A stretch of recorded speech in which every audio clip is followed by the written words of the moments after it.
नमस्कार, स्वागत है आपका द फोर्थ स्टेट यूट्यूब मंच पर। मेरा नाम है रविंद्र सिंह शोरान और हमारे साथ जुड़ रहे हैं गिरीश जोशी जी, देश के जाने माने वरिष्ठ पत्रकार है। और बिना किसी भूमिका के हम लोग बातचीत की शुरुआत करते हैं। गिरीश भाई नमस्कार, बहुत बहुत स्वागत है आपका। धन्यवाद शरण जी। ये ट्रेड डील हो गई है, थोड़ा सा बताइए क्या फायदा है, क्या नुकसान है ये। लेकिन ट्रेड डील की घोषणा ट्रंप कर रहे हैं, ट्रेड डील भारत में हो रही है, वहां के कृषि मंत्री बोल रहे हैं, विदेश मंत्री बोल रहे हैं, एम्बेसडर बोल रहे हैं, भारत में सन्नाटा पसरा है। थोड़ा खोल दीजिए ये राज हमारे सामने। नहीं, सिर्फ ट्रेड डील नहीं हो रहा है। ट्रेड डील नहीं, आपका तो सीज फायर भी ट्रंप डिसाइड करते हैं। फिर आप जैसे जैसे कुछ आपकी चूड़ी टाइट होती है तो फिर आपका कॉम्प्रोमाइज होता चला जा रहा है, आप मानते जाते हो और टैक्स कम होता जा रहा है। ये तो हम पिछले देख ही रहे हैं 3 महीने से। अब इसमें आप देखिए दिक्कत कहां पर है कि ये अपनी जो बातें कर रहे हैं उसमें थोड़ा हटके मैं आपको इन्फॉर्मेशन दूं जो कम कोई मीडिया वालों ने इसको हाईलाइट करा है। आपका जो पूरा एडमिनिस्ट्रेशन है, आपका जो पूरा लाइफ लाइन है, अभी जैसे आपका डेटा है, वो डेटा के अंदर अमेरिका की 11 ट्रिलियन की कंपनी ब्लैक रॉक ने आके जियो के साथ टाई अप करा है और अब वो सब डेटा वो आपका वो रखेगा। पूरी शेयर मार्केट का डेटा कंट्रोल उसके पास आ जाएगा। उसके पास एक अलीबाबा नाम का सॉफ्टवेयर है जो कम से कम आपको 1 साल तक का प्रेडिक्शन बहुत 98% राइट दे सकता है कि कौन सी बाजार है, वो उसके पास है। तो बाजार उसके पास चली गई। एक और कंपनी है ब्लैकस्टोन के नाम से, जो वहां की सबसे बड़ी रियल एस्टेट की कंपनी है, वो इधर आके हीरानंदानी के साथ पूरा लॉजिस्टिक्स बना रही है। एक उनका ऑलरेडी पार्क तमिलनाडु में बन गया है। लॉजिस्टिक्स आपका अमेरिकन कंपनी के पास है, डेटा आपका अमेरिकन कंपनी के पास है। अभी सैटेलाइट लिंक से आपका जो पूरा मोबाइल का नेटवर्क है वो भी आपका एलन मस्क के पास जा रहा है, उसको भी लाइसेंस मिल गया है। अब वो आपको गांव खेड़े में आप उसकी सैटेलाइट फोन लेके घूम सकते हो। सिक्योरिटी की तो जो होगी वो देखी जाएगी। अब इसमें ताज्जुब की बात यह है कि 2 कंपनियां हैं। एक है कंपनी ग्रैंड थॉर्नटन भारत। वो ग्रैंड थॉर्नटन भारत वो यूएसए की कंपनी है जो किसी भी कंट्री में आपका पॉलिटिकल, आपका इकोनॉमिकल, आपका मर्जर्स, आपका सब जो पूरी पॉलिसी है उसको वो इन्फ्लुएंस करती है। उसको हमने उसका चैप्टर 1 थॉर्नटन भारत के नाम से 18 सिटीज के अंदर उन लोगों ने अपनी ऑफिस बना दी है और वो सबको सलाह देते रहते हैं कौन सी कंपनी को क्या पॉलिसी में लेना है, उसको कैसे करना है। मतलब आपकी इंडस्ट्रियल और फाइनेंशियल पॉलिसी इसके हाथ में चली गई।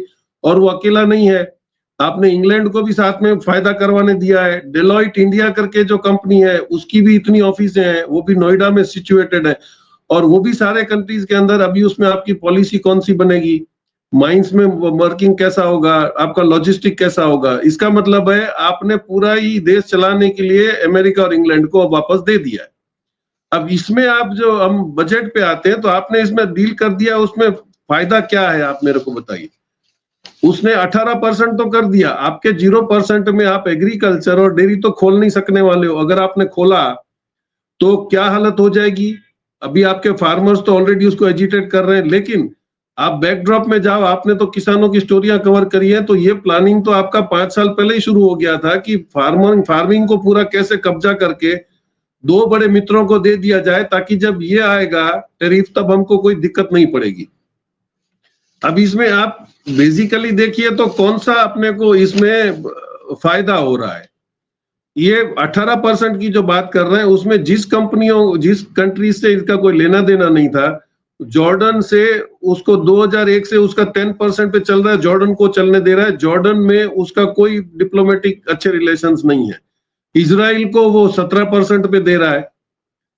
मोरक्को जिसके पास उसका एरोस्पेस और ये उसको सेंटर, क्योंकि वो जगह बड़ी इंपॉर्टेंट है, तो उसको भी आप एफटीए में ले रहे हो।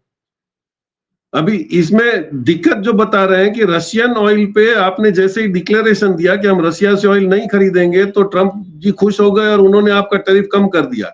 लेकिन that is not the fact. आपके अभी भी इंडिया के अंदर वो जो सैंक्शनड कंपनीज हैं 2, वो उसी से आप लोग नहीं ले सकते हो, दैट इज रोजनेट और लुकोइल। तो रोजनेट लुकोइल से तो आप नहीं ले रहे हो, ठीक है। मुकेश अंबानी ने बोल दिया नहीं लूंगा क्योंकि उसका अपना भी अमेरिका में इंटरेस्ट, उसके इन्वेस्टमेंट्स हैं। लेकिन ऑयल कंपनीज आज भी ले रही हैं। अभी दिक्कत कहां पे है कि रशिया का 47% ऑयल चाइना ले रहा है, 37% इंडिया ले रहा है, तो उसको कोई दिक्कत तो है ही नहीं। और अभी भी हम लोग उसमें ले रहे हैं, उसमें हमारा कोई ऑयल में कमी नहीं। हाँ, जो वो डिस्काउंट दे रहा था उसका एडवांटेज हम लोग ले रहे थे। अभी उसमें काफी ऐसी कंपनीज है जैसे टेटनेफ्ट है, रेडवुड है, रोज पोर्ट है और मोर पोर्ट है। अभी ये तो हमको ऑयल दे ही रहे हैं, वो ट्रेडर्स हैं और उस पर सैंक्शन लग नहीं सकता है क्योंकि आप किसी कंट्री के उस पे कंपनीज पे लगा सकते हो, प्राइवेट पे नहीं लगा सकते हो। तो ये दोनों तरफ ब्रेन वॉश होता है। लेकिन अफ्रीकन कंट्रीज जैसी हिम्मत हमारे में चाहिए थी कि हम लोग नहीं लेंगे या लेंगे, ऐसे कोई भी कंट्री किसी को डिक्टेट नहीं कर सकता टर्म्स। अब हमारी क्या मजबूरी है वो तो सब समझ ही रहे हैं कि हमको इतना सब ट्रम्प से डरने की जरूरत क्या है, जबकि अफ्रीकन कंट्रीज अभी आप देखिए लास्ट 5 साल में 78% हमारा एक्सपोर्ट जो है वो अफ्रीकन कंट्रीज को है, उसका बिलिंग हो रहा है $100 बिलियन। तो आपके पास ऑलरेडी एक ऑल्टरनेट मार्केट है। और अभी जो ट्रम्प और परेशानी क्रिएट करेगा वो इसलिए कि उसको आपका ईयू का एफटीए भी उसको डिस्टर्ब करना है, हालांकि उसको 1 साल है। अभी आप देखिए और कुछ वो खेल खेलेगा इतना आसानी से आपको, क्योंकि पूरी दुनिया में सबसे ज्यादा डरपोक अगर कोई देश साबित हुआ है अमेरिका के सामने तो वो हम है। उसको अफ्रीका ने नहीं घास डाली है, ना उसको वियतनाम डाल रहा है, ना मलेशिया डाल रहा है, ना इंडोनेशिया डाल रहा है। क्यों? क्योंकि उनको ज्यादा सिक्योर्ड वो लग रहे हैं चाइना और रशिया के साथ। क्योंकि अमेरिका जब आपको गुलाम बनाता है तो वो आपसे हथियार में खर्चे करवाएगा, आपको डिपेंडेंस कर देगा, और जैसे ही आपने हथियार में खर्चे डाले आपका सोशल स्पेंडिंग कम हो जाता है। और ये फॉर्मूला इसका अभी नहीं है, वो 200 साल से चल रहा है। तो हम लोगों को ये समझना पड़ेगा कि हम लोग क्या करना चाहते हैं, या हम लोग कितना बोल्डली कहना चाहते हैं कि नहीं हम करेंगे, आपसे जो मन पड़ता है कर लो। तो जब हम रशिया को क्या फर्क पड़ने वाला है, रशिया का 50% ऑयल तो चाइना कंज्यूम कर रहा है, नॉर्थ कोरिया को आप कुछ नहीं बोल सकोगे। तो अभी इसमें टर्की और ब्राजील जो हमेशा आपको ईयू के साथ दिख रहे हैं वो भी तो आप उसमें ज्वाइन नहीं हो रहे हैं। अभी हंगेरी भी है, स्लोवाकिया भी है, फ्रांस भी है और बेलारूस भी है। अभी इसमें इंटरेस्टिंग पार्ट आप देखिए कि आपका एग्री और डेयरी खत्म हो जाएगा, इन लोगों को फर्क नहीं पड़ता है। और ऊपर से एक एडवांटेज जो हम अभी अब जो 56 की छाती से बोल नहीं सकते हैं कि हमने यूपीआई डिक्लेयर करा है। डॉलर का डिपेंडेंस 71% से 51% पे आ गया है, क्योंकि अभी सबने अपनी अपनी करेंसी में डीलिंग करना शुरू कर दिया है। तो उसमें ये सब कंट्रीज हैं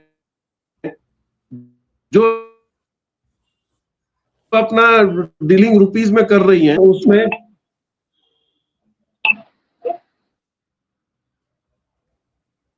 बीच में उन्होंने UAE, Singapore, France, Mauritius, Bhutan, Nepal, Sri Lanka और कतर, ये हमारे साथ यूपीआई में रुपी में डील कर रहे हैं। और जो लाइन में 3 खड़े हैं उसमें मलेशिया, थाईलैंड और यूके भी है।